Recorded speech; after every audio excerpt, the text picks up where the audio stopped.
자, 이번에는 투자의 해안을 알아보는 시간입니다. 모닝 인사이트 가보겠습니다.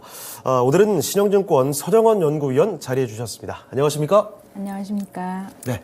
자, 산업별로, 섹터별로 흐름을 살펴드리는 시간입니다. 자, 오늘은 유통, 인터넷 이쪽 섹터에 대한 이야기로 집중해 보도록 할 텐데, 자, 먼저 여고님, 유통과 인터넷 업종, 최근에 동향이나 이슈들이 좀 어떤지부터 하나씩 알아보도록 할까요? 네. 일단은 이슈부터 좀 말씀드리겠습니다. 좀 전에 이제 이슈 몇 가지 말씀 주셨죠, 앵커분께서. 앞 코너에서 그 중에 하나인 이제 유커 관련해서 좀 얘기를 해야 될 것 같습니다. 예. 8월 중순경에 이제 단체 관광객분들이 와도 된다 이렇게 허용이 되면서 이쪽 관련된 종목들이 좀 기대를 많이 받았었습니다. 근데 이제 다 제자리로 왔다 이런 말씀 주셨는데 이게 이제 최근에 10월 달 이제 10월 8일 지난 주말까지지요. 이 국경절 그리고 중추절 이렇게 합해져서 중국인들에게는 가장 큰 이제 명절입니다. 예. 그때 과연 단체 관광객이 많이 유입되면서 관련 업체들에게 좀 뭐 수혜가 있었나 이 부분에 대해서 기대를 하셨을 것 같은데. 그렇죠. 대표적으로는 저희 유통 쪽에서는 뭐 면세 업체라든가 아니면은 관련된 백화점이라든가 이런 쪽에 이제 관심들이 있으신데요. 사실 저희가 당시에도 이런 얘기는 좀 드렸었던 것 같은데 단체 관광객이 유입이 되려면은 기본적으로 항공권 그리고 숙박 그다음에 관광을 할 수 있는 이런 뭐 코스라던가 아니면 면세 같은 경우는 상품 구성 이런 것들이 전반적으로 다 구성이 조합이 최적으로 돼서 상품이 나와야 됩니다. 그래서 관광 상품이 나오기까지는 사실은 좀 몇 달이 걸린다. 그리고 상품이야 또 바로 만들 수 있을 거라고 생각들 하시지만은 항공권이 지금 또 좀 문제라는 얘기를 많이 듣고 있습니다. 그래서 아직까지는 단체 관광객이 한국으로 쉽게 들어올 수 있는 항공권이 좀 부족하고 더군다나 이제 좀 많이 비싸다. 그래서 가격이 맞는 그런 상품을 만드는데 시간이 걸린다. 그렇다 보니까는 8월 중순에 이슈가 나왔음에도 불구하고 일단 10월 초에 이런 효과가 크게 나타나지 않은 것 같고요. 저희가 기대하는 것은 내년 한 1분기 정도 이르면은 그때부터 이 관련된 그 효과가 나타나지 않을까 이렇게 기대를 하고 있습니다. 그래서 이게 가장 최근에는 저희 유통 쪽에선 좀 이슈가 됐던 부분. 그러다 보니까는 뭐 백화점 그리고 면세점 이런 종목들이 좀 주가가 주춤하는 그런 모습을 보이고 있습니다. 예. 그다음에 이제 이어서 인터넷 쪽 동향을 좀 말씀드리면은 인터넷 주식들이 지금 뭐 네이버라던가 카카오 이게 사실 성장주 그리고 테크주로 분류가 되면서 고평가 논란이 늘 있어 왔던 그런 종목들이죠. 예. 그러다 보니까 지금 최근 한 2년 정도 금리 인상 시기를 우리가 맞이하면서 프리미엄이 좀 하락하는 그런 구간에 있는 거고요. 그러니까는 최근에 뭐 금리 인하 기대감이 있다, 아니다, 뭐 또 금리 다시 인상될 것 같다, 이런 얘기가 나올 때마다 주가가 좀 왔다 갔다 하는 그런 모습입니다. 그랬을 때 저희가 밸류에이션 얘기는 일단 이제 금리 가지고 얘기를 하면은 사실 좀 답이 없는 것 같고 저희 입장에서는 그냥 펀더멘탈을 가지고 좀 얘기를 했을 때 인터넷 주식들에게 가장 단기적으로 중요한 부분은 광고 경기라고 보고 있습니다. 올해 내내 광고 경기 부분에서 좀 빠르게 회복되는 그런 모습을 아직 못 보여줬기 때문에 이 회사들의 가장 고마진 사업 부문이라고 할 수 있는 광고 부문 그리고 서치 플랫폼 아니면 키워드 광고 이런 것들이 좀 힘을 못 쓰고 있는 이런 상황이거든요. 그랬을 때 광고 경기가 그러면 언제부터 개선되냐? 현재 지금 3분기까지 나와 있는 지표로는 광고 경기가 의미 있게 뭐 반등하는 그런 모습은 아직은 없습니다. 뭐 동향 지수라던가 아니면 전망 지수 다 살펴보더라도 반등을 막 하는 그런 모습은 아닌데 저희가 4분기부터는 점진 개선이 나오지 않을까 이렇게 보고는 있습니다. 왜냐하면은 이제 우리 광고주라고 할 수 있는 기업체들은 1년치 광고 예산을 연초 또는 연말에 세우지 않습니까? 근데 이걸 3분기까지 거의 못 썼다라면은 4분기에는 어느 정도는 예산을 좀 써줘야 된다. 그래서 이제 4분기에 밀려가면서 상반기까지 안 썼던 것은 좀 그때 좀 집중 예산을 쓸 수가 있다. 이렇게 기대를 하고 있는 거고요. 사실 이것도 어찌 보면 약간 장밋빛 기대일 수 있다. 왜냐하면 4분기까지 뭐 꼭 써야 되냐 예산이라는 것을 아예 내년에 경기가 돌아설 것 같으면은 그때 집중적으로 쓰자라는 회사들도 분명히 있을 거거든요. 그러면 4분기에 너무 큰 기대를 하기보다는 이때부터는 조금씩 개선이 되고 내년에는 가장 큰 또 글로벌 행사가 있죠. 파리 올림픽이 있습니다. 네. 그래서 올림픽이 있는 해에는 관련 광고 뭐 저희 인터넷뿐만 아니라 광고 관련 주식들도 다 같이 좀 좋은 그런 해거든요. 그래서 내년 그런 행사를 앞두고 상반기 집행을 위해서 4분기부터 계획에 들어갈 수가 있다. 그래서 저희가 광고 경기는 어쨌거나 지금은 이제 좀 이렇게 회복되는 그런 모습으로 갈 수밖에 없을 걸로 판단을 하고 있습니다. 그래서 광고 경기 회복 그 다음에 커머스 쪽에서의 경쟁력 강화 이런 것들이 이 인터넷 주식에 좀 이 턴어라운드를 기대할 수 있게 하는 그런 요인들이다. 이렇게 판단하고 있습니다. 알겠습니다. 그렇다면 최근 지금 당장의 흐름 자체는 부진할 수 있겠지만 2024년 내년도 조막은 긍정적으로 볼 수 있겠다. 유통과 인터넷 마찬가지라는 말씀이시겠죠? 네, 맞습니다. 지금 올해 상당히 이제 부진했고 이게 그러면은 소비 얘기를 또 해야 될 것 같은데요. 내년에는 소비가 그럼 좋냐, 올해는 안 좋았냐 이렇게 생각하실 수 있는데 소비라는 것이 제가 늘 좀 말씀드리는 부분은 우리 소비가 확 안 좋아지고 확 좋아지고 그런 지표가 아니다. 체감적으로 안 좋다, 좋다라고 느끼실 수는 있어요. 하지만은 소비는 뭐 리먼 사태라던가 2008년경 그리고 뭐 IMF 때 그리고 최근에 보자면은 코로나 시기 요때 이제 소비가 한번 출렁할 수는 있지만은 그때 이제 엄청 큰 어떤 이벤트가 있을 때 출렁할 수 있지 평상시에 이게 막 5% 10%씩 왔다 갔다 하는 그런 지표는 아닙니다. 그러면 이제 우리가 중요하게 보는 것은 소비 내에서 어떤 카테고리에 사람들이 돈을 많이 쓰느냐 그게 이제 해마다 조금 바뀔 수가 있거든요. 그랬을 때 올해 2023년 같은 경우는 그 이전 기간 동안 충분히 소비하지 못했던 부분에 사람들이 많이 지출을 했다. 그게 크게 보면은 두 가지 이 카테고리라고 저희가 보고 있습니다. 하나는 뭐냐면은 서비스 부문입니다. 네. 그러니까 상품과 서비스 소비로 우리가 구분된다라고 봤을 때 상품은 이런 유형의 재화를 얘기하는 거고 서비스는 이제 무형의 서비스 그런 걸 얘기하는 건데 서비스의 대표적인 항목들이 여행 같은 것들이죠. 그렇죠. 그래서 여행 간다거나 공연을 보신다거나 아니면은 뭐 외식을 하신다거나 이런 건 이제 다 서비스 지출에 해당합니다. 그래서 올해는 서비스 지출을 많이 하시면서 2019년 이전 수준까지 서비스 지출을 늘리는 그런 회복의 구간에 와 있습니다. 그리고 이제 또 다른 카테고리로 보자면은 저희가 이제 해외 소비입니다. 내수 소비와 해외 소비를 합쳐서 우리가 가계 지출이라고 하는데요. 내수 소비는 당연히 좀 줄 수밖에 없습니다. 해외 소비를 계속 못 하시다가 올해 막 했기 때문에 그렇죠. 그래서 이제 해외 소비가 엄청나게 증가하는데 이게 전년 동월 대비 거의 80%씩 계속 증가했습니다. 그래서 어떤 소비는 상당히 좋았고 반면 어떤 소비는 좀 안 좋을 수밖에 없는 왜냐하면은 소비 총액이 크게 변하지 않기 때문에 그래서 여기에서 이게 좋냐 저게 좋냐에 따라서 이쪽에 관련된 주식은 좀 안 좋을 수 있고 저쪽에 관련된 주식은 좀 좋을 수 있는 그런 이제 흐름이 왔을 텐데요.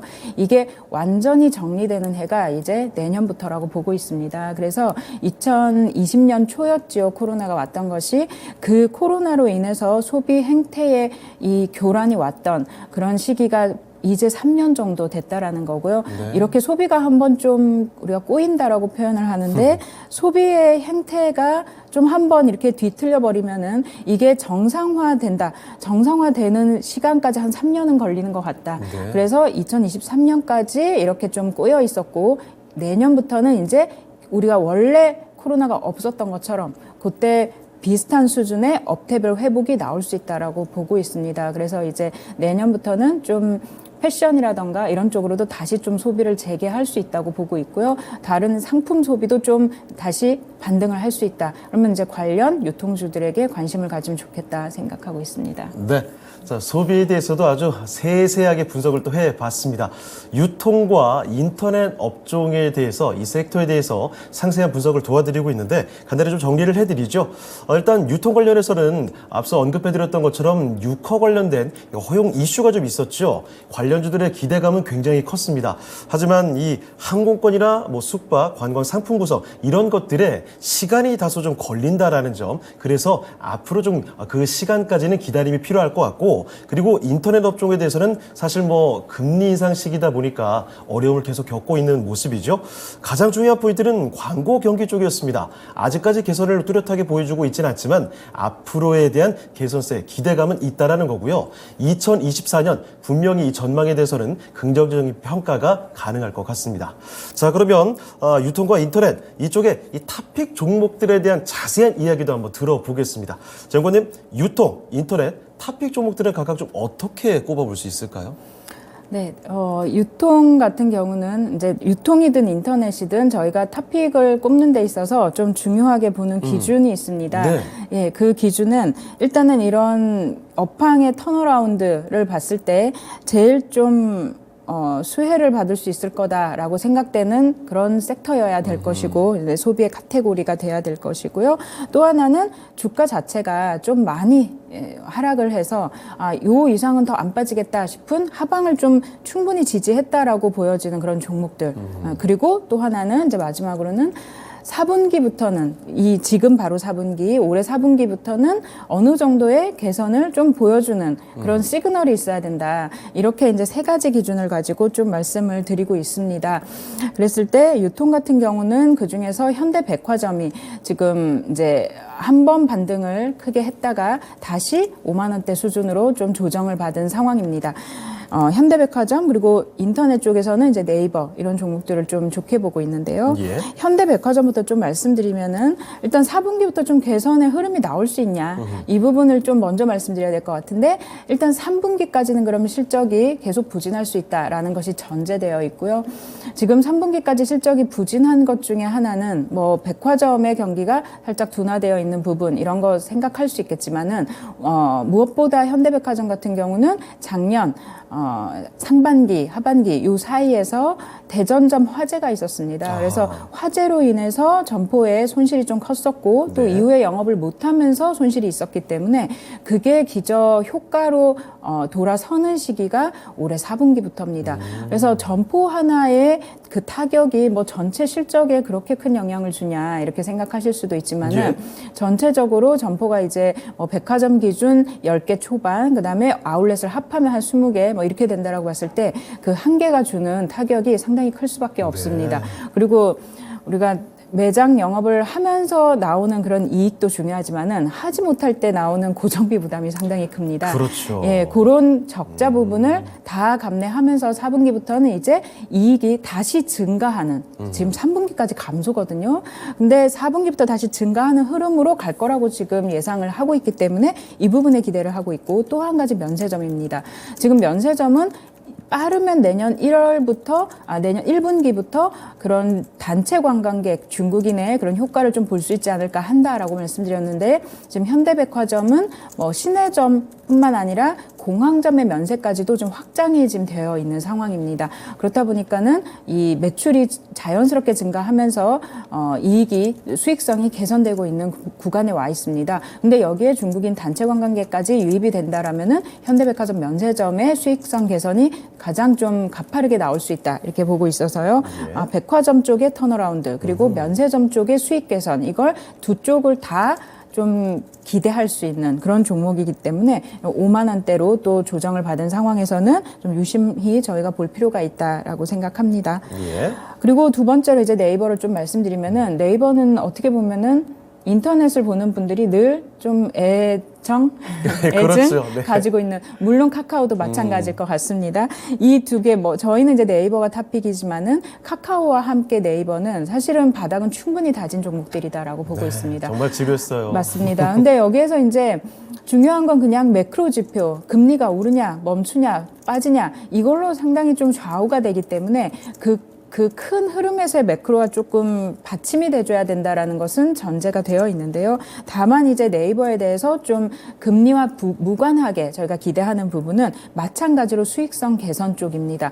영업이익률이 20%대에 넘어가면서 상당히 고마진 사업을 지속 영위해왔던 회사가 지금 10% 중반에서 후반대에 그 영업이익률로 많이 하락이 되어 있는 상황입니다.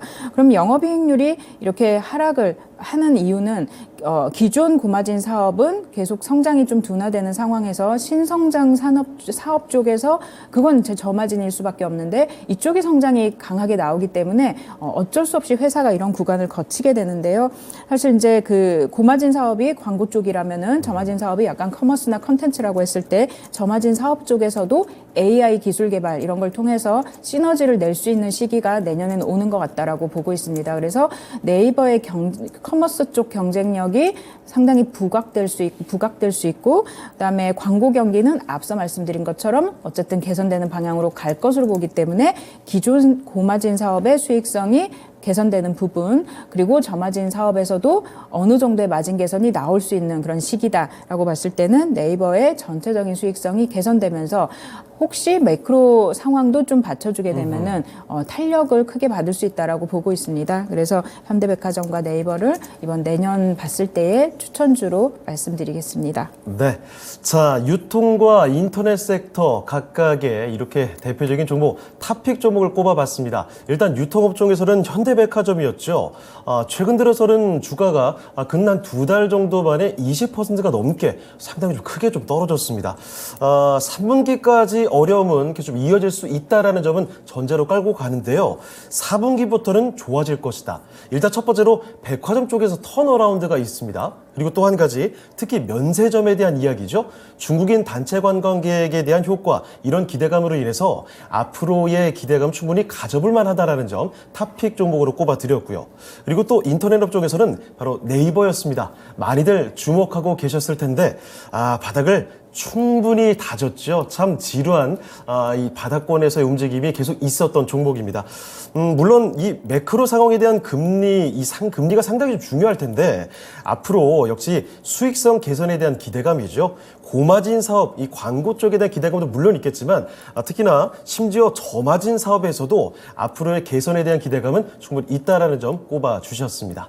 자, 그러면 이렇게 탑픽 종목까지 알아봤는데 자, 그러면 연구원님 유통과 인터넷 섹터 이쪽 앞으로의 투자 전략대 좀 정리해서 한 번 더 말씀해 주실 수 있을까요? 네, 투자 전략은 앞쪽에서 말씀드렸던 거를 한 번 더 좀 강조드리고 싶은데 일단은 업황이 어쨌든 좀 개선될 수 있다라는 거 가장 중요하게 보셔야 될 것 같고 그다음에 주가가 충분히 바닥을 다진 종목인지 그걸 이제 한번 확인하시면은 그러면은 거기에서 내가 좀 뭐 피킹을 할 수 있는 그런 종목들이 꼭 이 섹터뿐만 아니라 저희 소비재 쪽에서 전체적으로 좀 얘기가 나올 수 있을 것 같습니다. 그래서 소비의 행태가 변화하는 그 흐름에서 우리가 한번 꼽아볼 수 있는 종목 그리고 충분히 바닥을 다져서 이제 더 빠질 뭐 그런 선은 없겠다라는 확신이 드는 그런 종목들을 두루 한번 살펴보시면 좋을 것 같습니다. 네.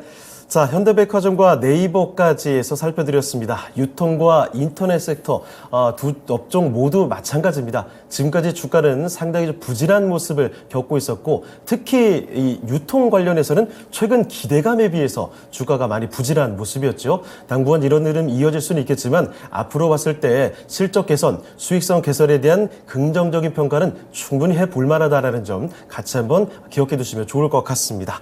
자, 그럼 지금까지 신영증권 서정원 연구위원과 함께 해봤습니다. 연구원님 오늘 말씀 고맙습니다. 고맙습니다. 자, 이렇게 해서 오늘 모닝쇼, 모닝 인사이트까지 살펴드렸습니다. 모닝쇼는 여기서 마치도록 할 텐데요. 지금까지 다양한 투자 판단에 대한 도움 말씀을 드렸습니다. 하지만 특정 종목의 상승과 하락까지 보장하지는 않습니다. 이 점 꼭 기억해 주시길 바라고요. 오늘도 여러분 성공 투자하시길 바랍니다. 시청해 주신 여러분 고맙습니다.